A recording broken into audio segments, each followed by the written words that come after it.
pessoal, vamos dar início agora ao nosso novo setor aqui do HSVcast e hoje nós vamos falar um pouco sobre cirurgia plástica, sobre o sucesso da cirurgia plástica, as transformações e a segurança no atendimento e nos processos de cirurgia plástica. Estamos aqui hoje em 3 cirurgiões plásticos. Meu nome é Roberto Stefanelli, eu sou cirurgião plástico, sou formado pela Santa Casa de São Paulo, fiz a cirurgia geral na Santa Casa, cirurgia plástica no ABC e trabalho aqui no hospital há uns 20 e poucos anos, bastante. Tá? Dr. Márcio? Eu sou o Dr. Márcio Navarro, cirurgião plástico, eu sou formado pela Universidade Estadual de Londrina, fiz residência de cirurgia geral na Universidade Estadual de Londrina e cirurgia plástica em São Paulo, no Hospital Alemão Oswaldo Cruz. E a doutora Fernanda? Eu sou a doutora Fernanda Fontanesi, eu sou formada pela Universidade Federal de São Paulo, fiz cirurgia geral e cirurgia plástica na Universidade Federal de São Paulo. Sejam bem-vindos. Muito bem. Bom, dia 7 é dia do cirurgião plástico. A gente tem muita coisa a falar, a especialidade evoluiu muito e aqui o Hospital Santa Virgínia tem cirurgia plástica há muito tempo, não é, Márcio? A gente tem um serviço funcionando há mais ou menos cerca de uns 25 anos e onde a gente exerce a cirurgia plástica na sua plenitude, tanto cirurgia plástica reparadora, incluindo, inclusive cirurgias de fraturas de face, queimados, enfim, grandes traumas, e a cirurgia estética. Fernanda, a cirurgia plástica começou com procedimentos reparadores, em guerras e tal, mas sempre teve um tom estético. Lá na Escola Paulista é um grande centro de formação de cirurgiões plásticos. Como que você vê essa evolução e essa atuação do cirurgião plástico fazendo tanto estética quanto reconstrução? Que, na minha opinião particular, é uma coisa extremamente importante. Quando faz só uma coisa ou outra, fica meio faltando alguma coisa da cirurgia plástica. Ela é como uma união das duas áreas. Eu acho que quando a gente vem de uma formação robusta, que nem a nossa, você tem que participar, passar pelos dois e manter essa relação o resto da vida. Conseguir fazer tanto a estética quanto a reparadora. Os dois trazem benefício para o paciente, tanto a estética quanto a reparadora. A reparadora é importante demais e a estética para a autoestima do paciente é algo que não dá para discutir. Então eu acho que na formação é obrigatório, qualquer cirurgião plástico tem que passar por isso e manter isso para o resto da carreira. Márcio, o hospital aqui tem 110 anos, né? Aqui começou como uma escola de ensinar cirurgia e ele vem acompanhando todos os avanços, né, na cirurgia plástica também. Como que você vê essa cada dia tendo mais tecnologia, mais coisas, misturando estética, misturando a parte de cosmetria dentro da cirurgia plástica em si? Eu acho que a gente pode ver isso de duas maneiras. Toda evolução é bem-vinda, né? Os aparelhos que ajudam a gente, enfim, o conhecimento cada vez mais extenso, né? Mas a gente não pode perder de vista isso que a Fernanda falou, né, da formação.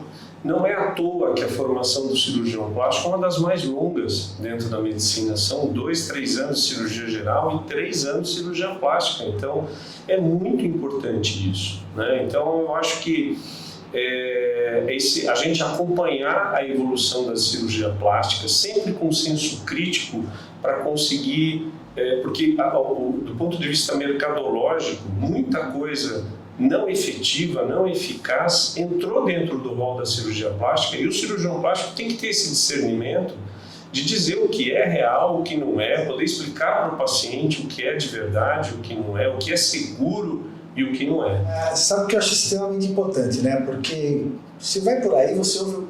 Tem uma população em geral, acho a cirurgia plástica é só estética e só faz coisinha desnecessária. Você ouve até muitas vezes falar isso, né? Mas quando a gente trabalha tanto na parte estética quanto na parte de reconstrução, que aí os pacientes veem a diferença do resultado final de um paciente, mesmo na reconstrução, ou num trauma, ou num queimado, ou num trauma de face, quando você tem um cirurgião completo, né, de formação completa. Isso é extremamente importante e isso a gente tem aqui o tempo todo, né? Fernanda, a gente ouve um monte de coisa, vira e mexe, acontecem coisas por aí. Eu sempre falo para os pacientes que tem 3 coisas importantes quando a gente fala em segurança da cirurgia plástica. quem está fazendo o procedimento, se é um cirurgião plástico mesmo formado, com tudo, aonde está fazendo, se é numa clínica, no consultório, no hospital, e o tipo de anestesia e quem está anestesiando. Como que você vê isso aqui no hospital? A segurança, eu preciso também só fazer um reforço, que eu sou diretora técnica do hospital e o Roberto Stefanelli é nosso diretor clínico. Então a gente preza pela segurança, a importância disso do hospital em todas as áreas é algo que a gente realmente não pode deixar escapar. É um hospital muito bem formado, a UTI muito boa, com índices de qualidade muito bons. Ganhou prêmio, né? Exatamente, ganha prêmios todos os anos entre as top performances. A gente tem a equipe multidisciplinar muito bem assistida, muito bem formada também. Então acho que a gente está super seguro de trazer os nossos pacientes para operar aqui e com o corpo clínico que a gente tem, que é maravilhoso. Márcio, a gente dá supervisão e cobertura para o pronto-socorro há bastante tempo, né? Como você vê a infraestrutura do hospital e a possibilidade de uma equipe multidisciplinar, UTI, centro cirúrgico, anestesista, enfermagem? Eu costumo dizer para os pacientes que a gente opera aqui dentro com muita tranquilidade mesmo. Felizmente, ao longo da nossa carreira, poucas vezes a gente precisou de verdade da infraestrutura toda sendo acionada, e nas poucas vezes que a gente precisou foi sucesso total. Eu fiquei muito orgulhoso de tudo que aconteceu, enfim. Então eu acho que isso talvez seja o maior diferencial que a gente possa dar para os pacientes, essa segurança. Agora, com o que a Fernanda falou, me chamou a atenção, eu não tinha me atentado a isso, que nós temos um hospital onde a diretora técnica, o diretor clínico e o presidente da comissão de ética são cirurgiões plásticos. Isso realmente não é à toa, a gente tem uma seriedade na forma como a gente encara tudo isso, né? A segurança do paciente e usando aquilo que a gente pode ter de melhor ao alcance. Só pegando o gancho, fala para das nossas certificações aqui do hospital. A gente tem ONA, tem... Somos ONA 3, a gente tem essa certificação da UTI, de top performance, entre os melhores 10 resultados do Brasil. A nossa UTI está dentro dela. Os médicos que trabalham aqui gostam muito dos pais, estão há muito tempo aqui. Os médicos, os plantonistas da UTI estão há muitos anos com a gente, então eles conhecem muito bem o corpo clínico, os pacientes, o modo dos médicos agirem. Então é um hospital muito bem qualificado. Você sabe que a gente opera aqui há bastante tempo e muitas vezes o paciente vem e fala assim: poxa, mas você vai para aquele hospital da Freirinha. E eu sempre brinco, eu falo, olha, isso é um dos grandes diferenciais também da gente, né? Porque o cuidado que existe nesse hospital, com a equipe, com tudo, é impressionante. E muitos pacientes acabaram vindo operar aqui e depois falaram: nossa, eu não saio mais desse hospital, eu vou operar sempre lá, porque tem realmente essa qualidade muito grande. Vou falar um pouco agora das cirurgias mais comuns aí que a gente vê, né? Quais são as cirurgias mais comuns do ponto de vista de estética hoje em dia? Eu acho que o dia a dia do cirurgião plástico é basicamente lipoaspiração, abdominoplastia, cirurgias de mama, tanto prótese quanto diminuição de mama, levantamento de mama, que a gente chama de mastopexia, as cirurgias de face, pálpebra, que é a blefaroplastia, cirurgia de nariz, a rinoplastia, e a própria cirurgia de face, que é a ritidoplastia. Então isso a gente faz de rotina, né? É nosso dia a dia mesmo. Sem esquecer a lipoenxertia, né? Não tem uma paciente que entra no consultório perguntando se tudo que ela vai aspirar, se a gente pode enxertar absolutamente tudo. Fernanda, como que eu vou dizer por mim, eu fico assim extremamente contente quando a paciente volta no pós-operatório imediato, primeiro curativo, e já chega com um sorrisão assim, né? Daqui até aqui, tipo, mudou minha vida. Qual que é essa sensação para você? Eu preciso contar por que eu escolhi a cirurgia plástica lá atrás. Eu ia fazer trauma, minha opção era trauma. Mas eu, na geral, estava passando na plástica e a gente tinha feito uma autoplastia numa criança. A hora que a gente tirou a faixa, a criança começou a chorar. Eu olhava no espelho e começou a chorar. Fica até arrepiada. Foi aí que eu decidi, falei, gente, é isso. Isso muda a vida. Isso você realmente consegue fazer com que a criança enxergue o mundo, encare o mundo de outra maneira a partir daquele momento. Então, para mim não tem preço, não tem preço. Uma paciente que eu operei esse ano, que tinha mama tuberosa, estava em depressão, não saía do quarto por 3 anos, ela não saía do quarto dela. Agora ela está prestando vestibular, ela vai fazer farmácia no que vem, está super feliz. Outra postura, exatamente, vai trabalhar com a gente. Outra postura da forma até de andar, hoje ela tem. Então eu acho que essa transformação que a gente consegue entregar não é qualquer especialidade que tem esse poder. O que você fez plástico? Eu costumo dizer para os médicos mais jovens que estão em formação que eles não devem escolher muito cedo a especialidade. Eu acho que o médico na formação ele tem que conhecer tudo, ele tem que experimentar tudo. E eu fui assim na minha formação acadêmica, né? O curso de medicina eu fiz assim. Quando chegou no final do curso, eu entendi que eu tinha alma de cirurgião e eu queria ser cirurgião. Entrei na cirurgia geral querendo ser cirurgião apenas, eu não sabia o que eu ia fazer. E comecei a passar por todas as especialidades cirúrgicas e por cada uma eu me apaixonava. E eu fui entendendo que eu gostei de todas. E a última que eu passei foi justamente a cirurgia plástica, que mexia onde? Em tudo. Então fazia absolutamente todo sentido para mim fazer cirurgia plástica. E você? Eu tinha uma visão do meu pai, que era um médico de bairro, que era aquele cara que fez ginecologia e obstetrícia, mas ele fazia tudo no bairro.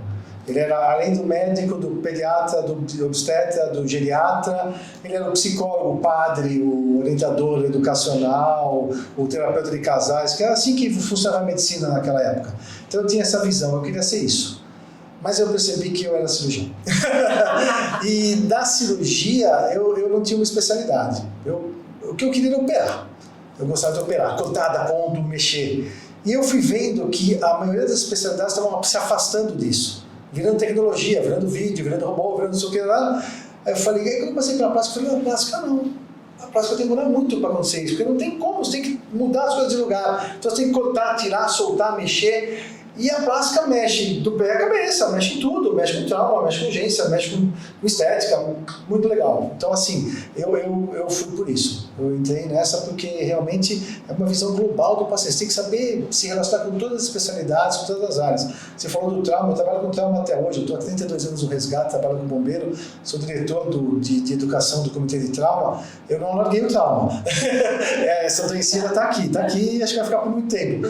Mas eu fiz por isso. Eu acho a cirurgia plástica uma coisa assim sensacional, você muda realmente. Muda. A mama tuberosa é uma coisa fantástica, assim, uma coisa, a autoplastia, são coisas sensacionais. Então eu acho que isso realmente são resultados imediatos, né? Na hora que você abre o primeiro curativo, a paciente já percebe, a mudança. E aí ela vê, te liga e fala, é muito legal mesmo, é uma coisa... Você acha que cirurgia plástica é supérflua? Mas o povo fala que é frescura. É operar por quê? Está bem, está ótima, está arrumando sarna. E aí, o que você fala quando o acompanhante ou a acompanhante do paciente fala isso? Só quem tem aquela sensação de menos-valia, né? Aquele complexo, aquele trauma de infância, trauma de, sei lá, por inúmeras situações, sabe o quanto isso é caro para ela mesma. E uma coisa muito importante de se entender, e é uma coisa que eu também falo para os mais jovens, é o seguinte: você nunca deve adivinhar o problema, porque aquilo que pode parecer óbvio para você, que é o defeito que a pessoa não pode não ser. Então você acha que o nariz é grande demais, mas a queixa da pessoa é a orelha. Então, como disse a Fernanda, e quando você tem a possibilidade de resolver isso, de dar para essa pessoa, devolver para ela a autoestima dela, a gente vê isso acontecer. Você vê o brilho no olho da pessoa quando ela entra no consultório depois da cirurgia. Isso não tem preço, isso é um negócio que é até difícil de explicar, né? E a gente vivencia isso quase todo dia. É muito legal, é muito gratificante isso. Então, falar que uma situação como essa é supérflua é você menosprezar tudo, né? É como as doenças, né, que tratam, que hoje tem muito, depressão, não sei o que, as pessoas imaginarem que isso é frescura, que isso é, meu Deus do céu, são doenças, são problemas, e se a gente tem como resolver isso, puxa, que ótimo. Tem exagero, Fernando, na cirurgia plástica? Tem gente que exagera, que vai além? Tem médico que faz alguns procedimentos que não precisam. Isso eu acho que a gente tem que falar aqui entre nós umas verdades. Então, às vezes a paciente vem com algumas...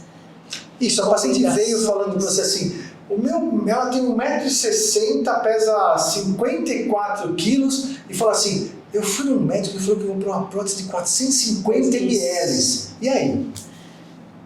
Eu digo que não é um resultado que eu apreciaria, porque o resultado é dela, mas também é meu, afinal de contas a gente que assina a obra no final.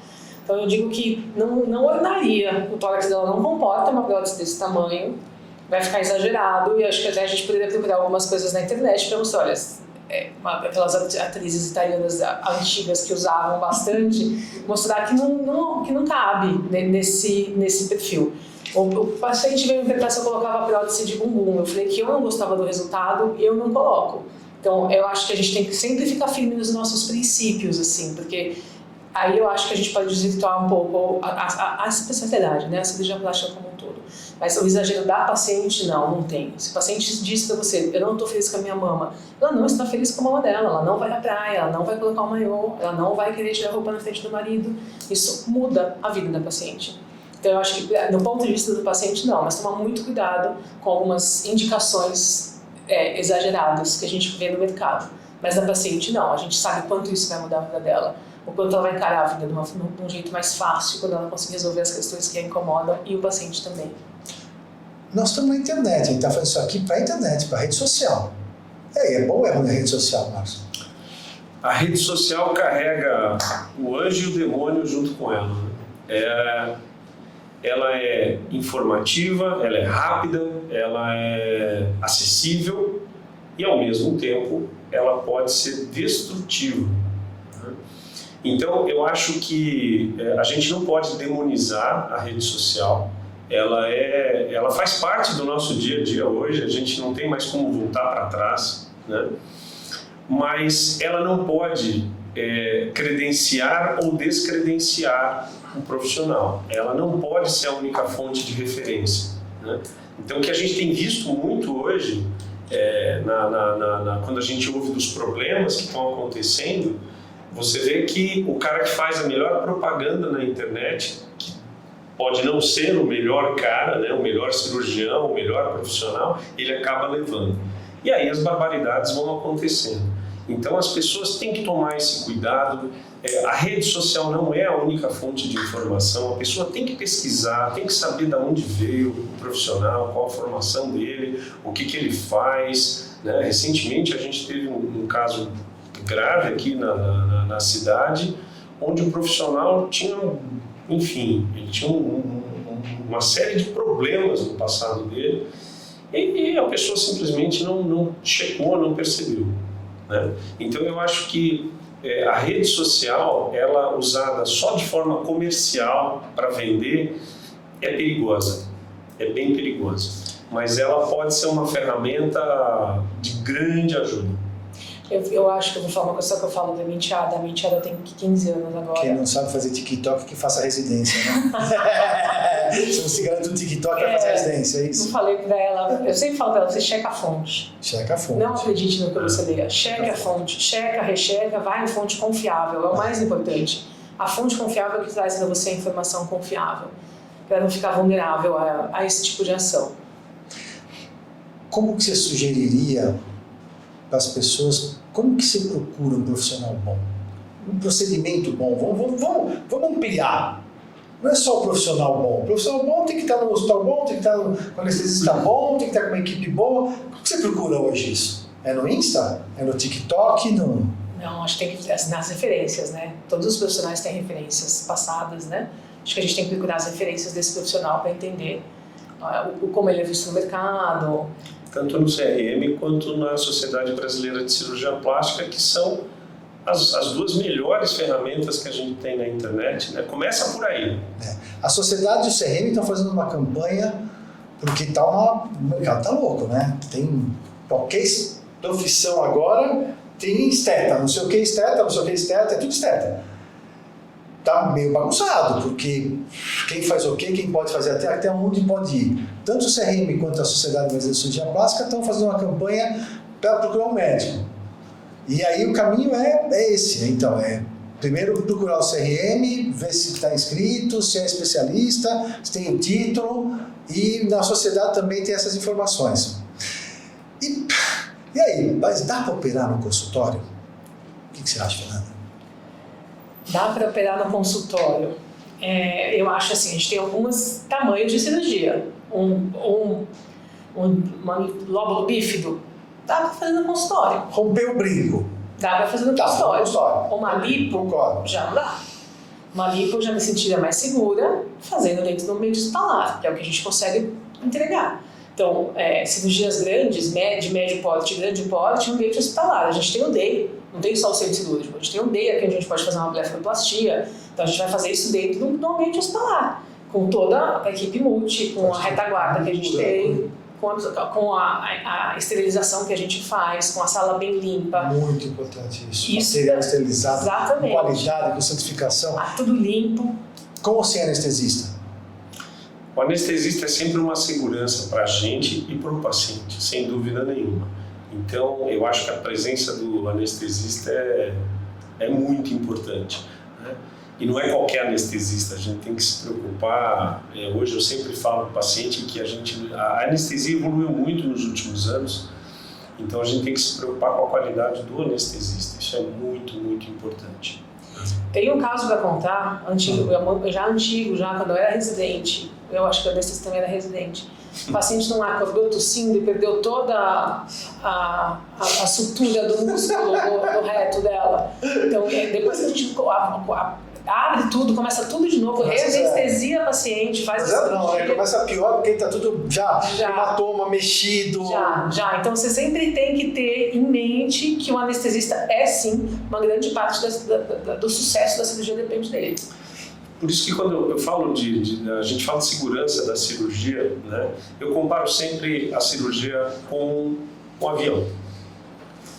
O piloto ele pode subir e descer pilotando o avião, ele aterriza, ele decola 10 vezes e cada vez ele checa tudo, né? Por quê? Porque se ele tiver algum problema durante o voo, faz o quê?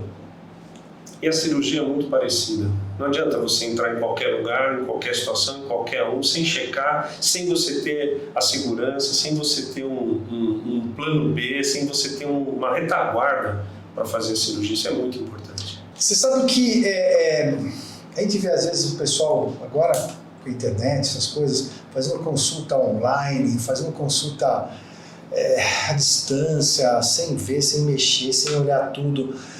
Qual a tua rotina, Fernanda, para antes de uma cirurgia? Até o dia da cirurgia.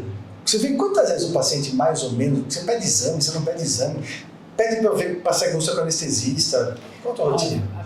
Claro, o paciente vem, a gente se conhece, faz aquele exame físico completo, entende se é mama, abdômen, examina ela como um todo e pede os pré-operatórios. Vamos operar? Que dia você quer operar? Então vamos fazer o pré-operatório. Faz o pré-operatório, passa com o anestesista, volta comigo para ver se está tudo bem, aí a gente tira as fotos, discute tudo que pode ter de resultado, o que pode dar problema, o que não pode, o que ela tem que fazer no pós-operatório, o que é o uso de cinta, a drenagem, se ela utiliza ou não algum remédio para o sangue dela, a gente tem que suspender, tem que fazer todo aquele pré-operatório para fazer o paciente chegar no dia tranquila e sossegada para que a gente consiga fazer o procedimento bem... Eu acho até que é possível fazer teleconsulta mesmo na cirurgia plástica, desde que você explique já no primeiro dia para o paciente, a primeira consulta que você fizer, que você vai ter que vê-lo presencialmente, examiná-lo, né, que aquela opinião que você está dando pela teleconsulta não é a definitiva, você tem que examiná-lo pessoalmente. Né? Você pode até adiantar os exames, não é tão raro a gente operar gente de fora, que vem às vezes de outra cidade ou de outro país, e você até pode fazer. Agora, não dá para conhecer o paciente no dia da cirurgia, isso não existe. Isso aí é brincar com coisa séria. Então, você tem que sim tomar todos os cuidados possíveis e, principalmente, você tem que ver o paciente pessoalmente. Eu acho que para mim não existe não ter consulta. Tem que vir, tem que mexer, tem que pôr a mão, tem que sentir, tem que palpar. E sabe uma coisa interessante? Eu já tive umas 2 pacientes que falaram para mim assim no fim da consulta. Nossa, doutor, o senhor falou mais de coisa ruim do que coisa boa. Falei, falei. Porque coisa boa você já sabe, você já viu na internet. Agora, o que pode acontecer com você, pode abrir uma cicatriz, pode soltar um ponto, pode ter uma infecção, pode ter uma trombose, pode ter um monte de coisa. Essas coisas podem acontecer. E eu falo isso sempre para o paciente. Às vezes, mais tempo falando isso do que falando a parte boa, que ele já sabe. Ele já conhece. Meu paciente especificamente, geralmente vem já encaminhado por outro que já conhece, que já viu o resultado final, já viu a forma final e tal. E às vezes eu passo mais tempo falando de coisa que pode dar errado do que pode dar certo. Quer dizer, pode dar errado não. São intercorrências que podem acontecer com qualquer cirurgia. Não é só com a plástica. Qualquer cirurgia pode ter qualquer tipo de intercorrência. O paciente tem que saber isso. A gente vê muito paciente que fala, nossa, mas eu já passei 4 cirurgiões plásticos e só falando que eu vou ficar linda e maravilhosa. Então, eu também acho que vai ficar linda e maravilhosa, mas você pode ter problemas. Eu acho que a gente não combinou para falar isso, mas a frase é inclusive muito parecida. Eu sempre falo isso, a parte boa você já sabe, senão você não estaria aqui. O que cabe ao cirurgião é dizer o que pode dar errado, né? Isso é muito importante. E eu acho que muitas vezes a gente vê pacientes procurando a gente que operaram com outros colegas com alguma complicação, que às vezes nem é tão complicação assim, e você vê que aquilo foi falta de conversa antes, foi falta de explicar o que isso que ele falou, o que pode acontecer, o que pode dar errado. Eu acho que quando você não faz isso, você tira da pessoa o direito de decidir se ela quer passar pelo risco de ter algum problema ou não, né? Então isso é muito importante. Não, e a gente também tem a chance de, por exemplo, passar para ela meio elástica para diminuir o risco de trombose. Então existe o risco, só que a gente tem tudo que a gente consegue fazer para diminuir esse risco. Claro. Se a cirurgia foi muito grande, tal, não com Clexane, são opções que a gente pode dar para a paciente conversar com ela. Isso no pré-operatório, não adianta a gente fazer isso no pós-operatório, que aí já foi, exatamente. Bom, nós estamos caminhando aqui para os nossos finalmente e vamos ver se vocês concordam com o meu resumo. Procurar um profissional especializado, saber se ele é especialista no procedimento que você vai fazer ou não, checar com o CRM, checar na Sociedade Brasileira de Cirurgia Plástica, ver aonde ele vai operar, se tem estrutura, ver quem vai anestesiar, que tipo de anestesia vai fazer, isso é muito importante também. Se o hospital tem estrutura, como que é, como que não é, conversar muito com o paciente antes. Conversar, explicar para ele o bom, o ruim, o mais ou menos, porque expectativa é uma coisa muito complicada de você conseguir tirar do outro o que ele está esperando. Fazer consulta, fazer exame, fazer consulta com o anestesista, e aí a gente pode operar com uma certa tranquilidade muito maior. Vocês concordam com isso? Acho que foi um resumão assim, né? E aí vai ficar legal. Aí vai dar certo. Nós somos um pouco suspeitos de falar, venham para o Hospital Santa Virgínia, que é o melhor hospital desta cidade, que tem toda a estrutura do mundo, porque nós somos apaixonados por esse hospital. A gente está aqui há muito tempo, todo mundo, e a gente gosta pra caramba daqui. Mas vocês acham que é mentira o que eu estou falando? Não. Não, e eu digo o seguinte, todos nós, né, a gente opera em outros lugares, a gente roda a cidade, acho que todos os médicos acabam indo para lá e para cá, mas este hospital tem uma coisa que a gente não acha nos outros, é uma familiaridade mesmo, né? É um ambiente familiar. A gente não sente o que a gente sente em outros hospitais, que às vezes são super bonitos, mas eles têm uma impessoalidade que aqui a gente não vê. Aqui, esse é um hospital aconchegante. Acolhedor. Né? Ele é acolhedor. Para o paciente também, né? Eu acho que você conhece os colegas de outras especialidades com as quais você precisa interagir, você sabe quem é, de onde ele vem, você conhece a história dele, todo mundo está aqui há muito tempo. Então, interagindo, né? Se ele tem um problema, ele te procura, vice-versa. Então, isso é incrível. Eu acho que isso realmente dá muita... O paciente sente isso. O paciente fala para ele depois, fala, nossa, eu não conheci o hospital, adorei. Como é gostoso estar lá. Vamos para as despedidas, doutora Fernanda. Muito obrigada. Sejam muito bem-vindos novamente. Eu espero que vocês tenham gostado do nosso conteúdo. Igualmente, eu agradeço a oportunidade de estar conversando com vocês. Eu acho que a gente podia fazer isso sempre. porque a gente vê tanta coisa ruim acontecendo, a gente vê tanta gente tentando diminuir a nossa especialidade, banalizar ela. Isso me dói no peito, porque é uma especialidade tão bonita, né? A gente toma tantos cuidados, a gente está num ambiente aqui que a gente escolheu para exercer a nossa profissão com seriedade. Eu acho que o que a gente oferece de melhor aqui, dentro deste hospital, é a seriedade e a entrega mesmo. Muito obrigado. Queria agradecer mais uma vez a situação da Virgínia, a toda a direção do hospital, e dizer que a gente está aqui porque a gente gosta muito daqui mesmo. Aqui é um lugar muito acolhedor para os médicos e para os pacientes. A gente tem agora um centro de estética aqui no hospital, que tem dermatologistas, tem cirurgiões plásticos, a gente faz desde procedimentos cosmiátricos, dermatológicos, tem uma equipe sensacional de dermatologia e uma equipe de plástica que eu não vou dizer, né, porque eu suspeito para falar que é a melhor do país ou da América Latina, quiçá, mas E a todos que estão nos acompanhando, procurem o hospital, venham marcar consulta aqui, passar em avaliação, procedimento, que a gente sabe que vai ser muito bem atendido. Nós temos agora residência aqui no hospital também, né, de cirurgia geral, de dermatologia, de urologia, de UTI, e a todos os jovens médicos formandos, não deixem de fazer residência e procurem o Hospital Santa Virgínia para continuar seu acompanhamento aí e sua formação médica. Obrigado.